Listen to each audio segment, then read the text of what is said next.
अच्छा है, बहुत अच्छा चैप्टर है, काफ़ी लेंथी भी है और काफ़ी मज़ेदार भी है। ये चैप्टर है sir pair of equation in two variables. Sir मैंने बताया था लीनियर इक्वेशन होता क्या है जब पॉलिनोमियल हम पढ़ रहे थे, लेकिन वहाँ पर हम पढ़ रहे थे वन वेरिएबल में, चाहे एक्स हो, वाई हो, जेड हो, कुछ भी हो सकता। तो यहाँ भी टू वेरिएबल्स का मतलब ज़रूरी नहीं कि एक्स वाई ही हो, जेड एक्स भी हो सकता है, वाई जेड भी हो सकता है, एक्स टी भी हो सकता है, ए बी सी भी हो सकता है, कुछ भी हो सकता है, एनीथिंग, कोई दिक्कत उससे नहीं है। तो देखिए सर, अच्छा आपको ये भी पता होना चाहिए और बताया था लीनियर इक्वेशन होता क्या है या लीनियर का मतलब क्या होता है। देखिए लीनियर का मतलब होता है एक सीधी लाइन, मतलब अगर देखा जाए जिसकी डिग्री सिर्फ कितनी हो 1, यानी अगर क्वाड्रेटिक में देखा जाए जिसकी डिग्री 2 होती है लेकिन लीनियर की डिग्री कितनी होती है 1, मतलब जिसकी x की वैल्यू सिर्फ 1 हो। अभी 1 का बता रहा हूँ, 1 वेरिएबल की बात, तो वह लीनियर होना चाहिए, यानी जिसकी डिग्री 1 हो वो क्या कह रहेगी सर, लीनियर। लेकिन अब यहाँ सवाल उठा sir linear equation in two variable, तो टू वेरिएबल का मतलब कि लीनियर इक्वेशन होना चाहिए, यानी दोनों वेरिएबल की जो डिग्री होगी वो ओनली 1 होगी। अगर देखा जाए यहाँ पर दो इक्वेशन की बात चल रही है, तो देखो linear equation of pair, pair मतलब दो होनी चाहिए और दोनों कैसे होने चाहिए सर, लीनियर होनी चाहिए। तो देखा जाए, ये देखिए यहाँ पर x है, इसकी भी डिग्री 1 है, y है, इसकी भी डिग्री 1 है, और c तो आपको पता है कांस्टेंट नंबर होती है, कांस्टेंट टर्म बोलते हैं। और दूसरे पेयर में भी x की डिग्री 1 है, y की डिग्री कितनी है सर, 1 है, और c क्या है सर, एक आपको कांस्टेंट टर्म। तो देखिए सर यही है linear equation in two variable कि कैसे होता है सर, अगर दो वेरिएबल हैं और दोनों की डिग्री 1 हुई तो क्या कहलाते हैं सर, लीनियर इक्वेशन। क्या बोलते हैं उसको, लीनियर इक्वेशन। और पेयर का मतलब 2 और टू वेरिएबल का मतलब x एंड y, और ये भी बता दिया इसके अलावा कुछ भी हो सकता है। तो अभी हम इंट्रोडक्शन पढ़ रहे हैं इसका क्या है क्या नहीं, जिसमें से सर A B C और मतलब A1 B1 C1 A2 B2 और C2, ये सर कैसे होंगे, रियल्स नंबर। कैसे होंगे, रियल नंबर, कुछ भी हो सकते हैं, रूट के फॉर्म में, terminating, non terminating, X Y Z, कुछ भी हो सकता है, इससे कोई फ़र्क नहीं पड़ता। रियल नंबर आपको पता है, बार बार बताता हूँ, all numbers is real number including rational and irrational. तो कुछ भी हो सकता है, 1.20, कुछ भी, उससे कोई फ़र्क नहीं पड़ता है। लेकिन अगर यहाँ पर कोई एक 0 हो गया तो वेरिएबल भी क्या हो जाएगा, 0 हो जाएगा, ठीक है। और आपको पता है ये सब नंबर क्या होते हैं सर, रियल नंबर्स होते हैं, जिसमें से आपको पता है C1 और C2 क्या होंगे, कॉन्स्टेंट टर्म होंगे या कॉन्स्टेंट नंबर कहलाएंगे। लेकिन सर वेरिएबल जो x होगा और y होगा ऑलवेज इन किस में होंगे सर, होल नंबर में, होल नंबर में होंगे। 0 भी हो सकता है, 1 2 3 4 इसके टर्म में ये होंगे, ये हमेशा होल नंबर में होंगे, ठीक है, याद रखना। बाकी ये सब रियल नंबर्स होंगे, ठीक है सर। अब आगे हम इसी को आगे डिस्कस करते हैं इस चैप्टर में कि कितने मेथड हैं, कितने तरह से इसको हम सॉल्व करेंगे। तो देखिए मेनली इसमें 2 मेथड है जो आपका करना है, एक सर ग्राफिकल है, एक अलजेब्राइक है। तो अभी मैं बता रहा हूँ सर जस्ट चैप्टर का इंट्रोडक्शन, उसके बाद हम स्टार्ट करेंगे। बहुत आसान चैप्टर है और बहुत ही नंबर गेनिंग चैप्टर है, कुछ है नहीं इसमें। तो देखिए 2 मेथड है यहाँ पर, देखिए 2 मेथड है, एक ग्राफिकल मेथड है और एक है अलजेब्राइक मेथड, जिसको हम बारीकी से पढ़ेंगे क्योंकि ये 2 ही मेथड आपके पूरे चैप्टर में है। और लास्ट में एक है रिड्यूसिबल, तो वो भी हम बाद में डिस्कस करेंगे, पहले ये करते हैं। तो सबसे पहला जो सर है वो आपका है ग्राफिकल मेथड। ग्राफिकल मेथड कैसे सॉल्व किया जाता है, यानी किसी चीज़ को ग्राफिकली कैसे सॉल्व करोगे। तो सर देखिए ग्राफिकल मेथड में मेनली 3 पार्ट्स हैं जो आपको जानना बहुत ही ज़रूरी है, और हर चीज़ बताऊंगा क्या है क्या नहीं है। पहला सर है, अगर देखा जाए ग्राफिकल मेथड में, कि कंसिस्टेंट कौन सा होगा, इनकंसिस्टेंट कौन सा होगा और कोइंसाइडेंट कौन सा होगा। मतलब जो देखिए सर, एक आता सर कंसिस्टेंट और दूसरा सर होता है इनकंसिस्टेंट,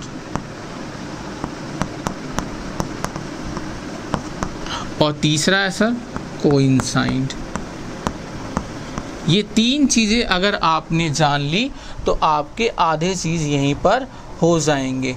ठीक है बच्चों, ये 3 चीज़ें जो जानेंगे वो बहुत ही बारीकी से जानेंगे ये है क्या और कैसे इसको हम सॉल्व किया जाता है, किस तरह से इसको हम सॉल्व करेंगे।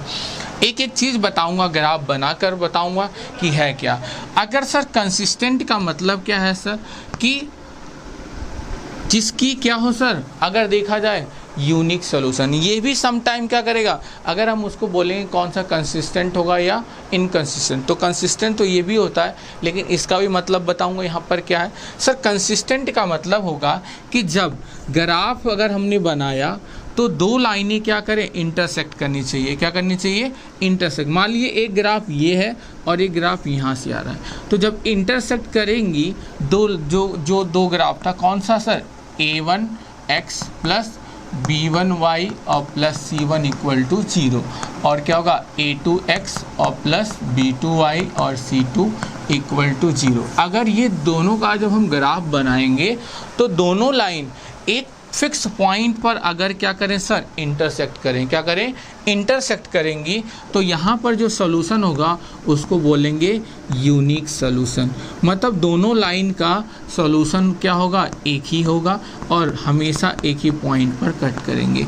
और ये भी बताऊंगा अभी कैसे होगा, ए बी के फॉर्म में कैसे, तो ये आप अभी सिंपल समझिए है क्या। जब दोनों लाइन एक ही पॉइंट पे कट करेंगी तो क्या करेगा सर, यूनिक सोल्यूशन कहलाएगा। क्या कहलाएगा सर, यूनिक। बच्चों क्या कहलाएगा, यूनिक सोल्यूशन कहलाएगा।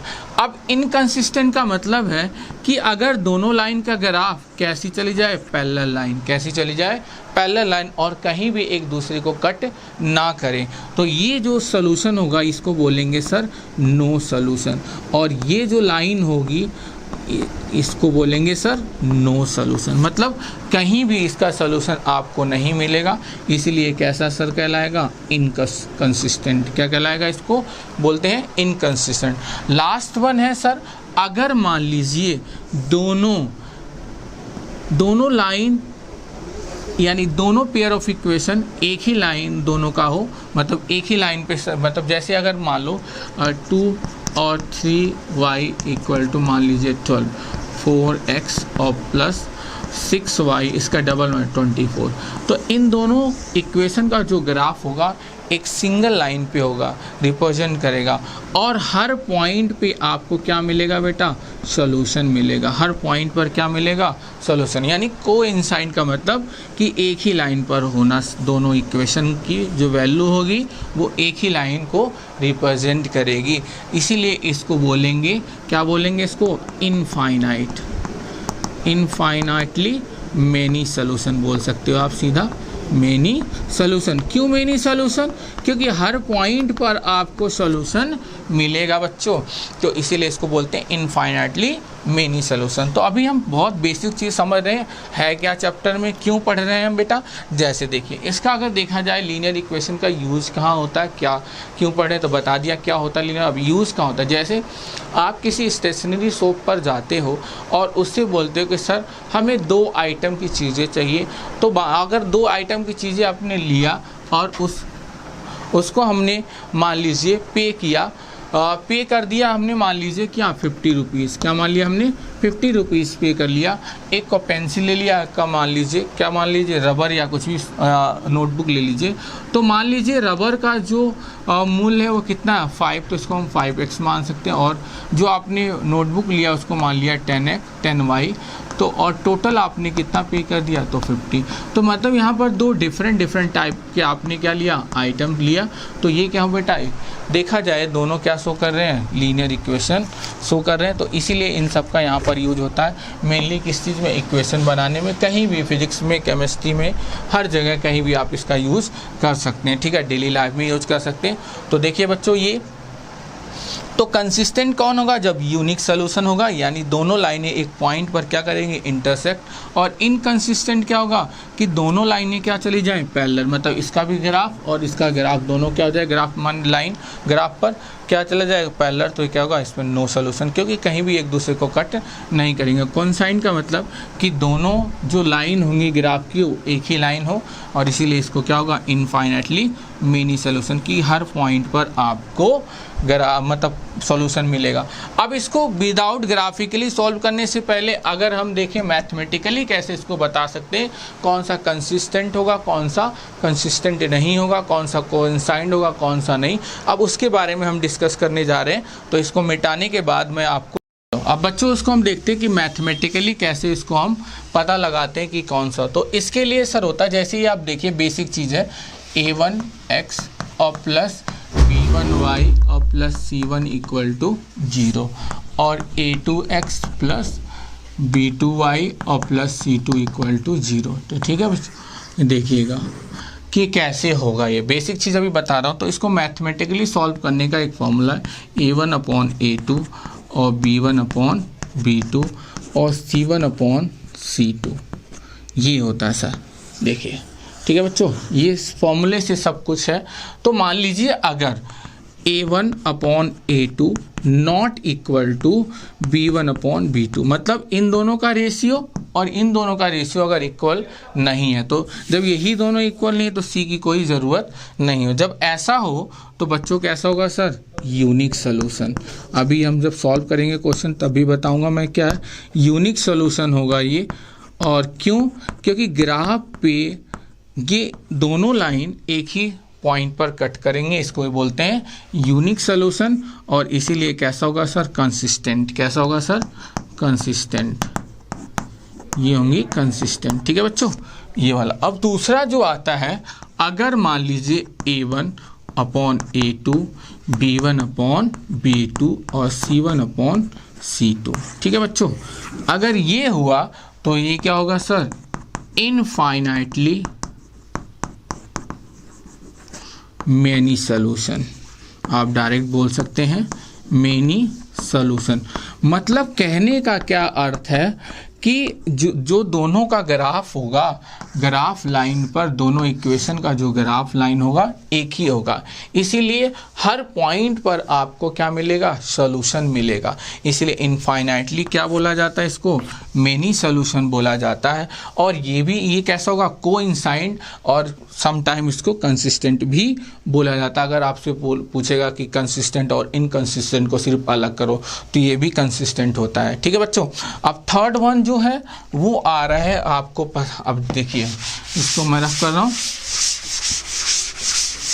देखिए जो तीसरा है वो ये वाला है कि भाई अगर a1 अपॉन a2 और b1 अपॉन b2 इन दोनों का रेशियो सेम हुआ, लेकिन थर्ड वाला जो कांस्टेंट टर्म का रेशियो सेम नहीं हुआ, c1 अपॉन c2, तो ये क्या होगा बच्चों, नो सॉल्यूशन।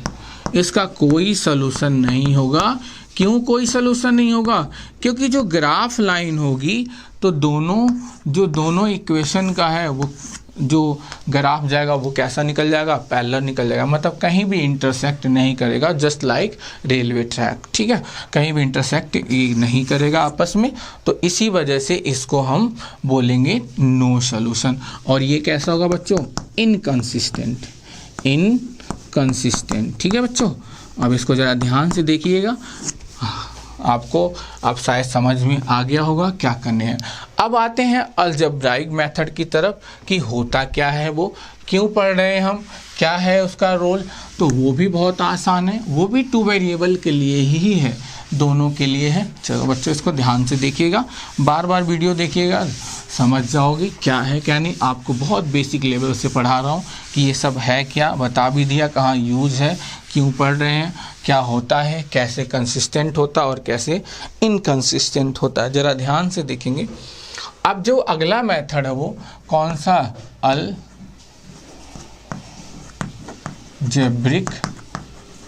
ये आप देख लीजिएगा मेथड।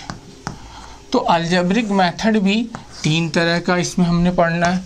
कौन सा पढ़ना है बेटा, एक तो सब्स्टिट्यूशन पढ़ना है, एक दूसरा क्या पढ़ना है भाई, एलिमिनेशन,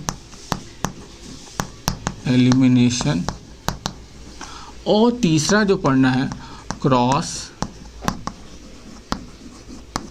मल्टीप्लिकेशन। ये 3 मेथड। पहला सब्स्टिट्यूशन,